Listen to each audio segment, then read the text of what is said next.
Assembly. Ano pong kahalagahan ng barangay assembly para sa mga tao? Ay para malaman ang mga nagiging project, mga proyekto ng barangay. Isang magandang hapon po sa atin lahat mga kanawin nyo. Kasama po natin ang Pangulo ng Senior Citizen na si Sophia Garilao para ma-interview natin kung bakit lagi silang umatin ng assembly. Kung anong kahalagahan ng barangay assembly sa mga tao. Nanay Sophia, ay ilang taon na kaya? Ako ay 73 ang edad. Magsa-74 ngayong September. Tapos kayo pa rin po ang Pangulo ng Senior Citizen. Oo, 12 taon na akong Pangulo. Si Nanay Sophia po ay 12 taon ng Pangulo ng Senior Citizen. Bakit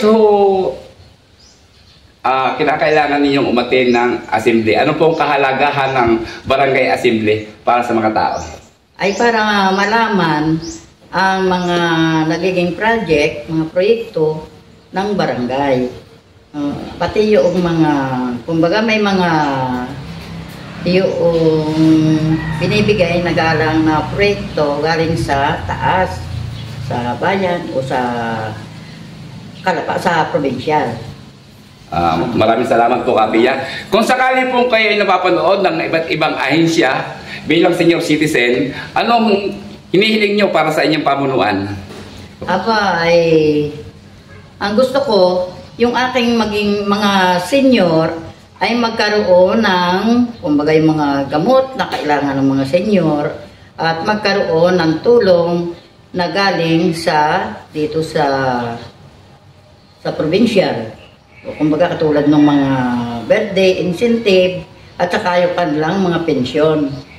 Yun ang kailangan ng mga senior. Gawa sila ay wala ng trabaho. Maraming salamat po, Kapia. Maraming salamat po kanawin nyo sa aking manonood. Maraming salamat po. At sana patuloy nyo panoorin, i-follow, i-like sa kanawin nyo. Bye-bye po!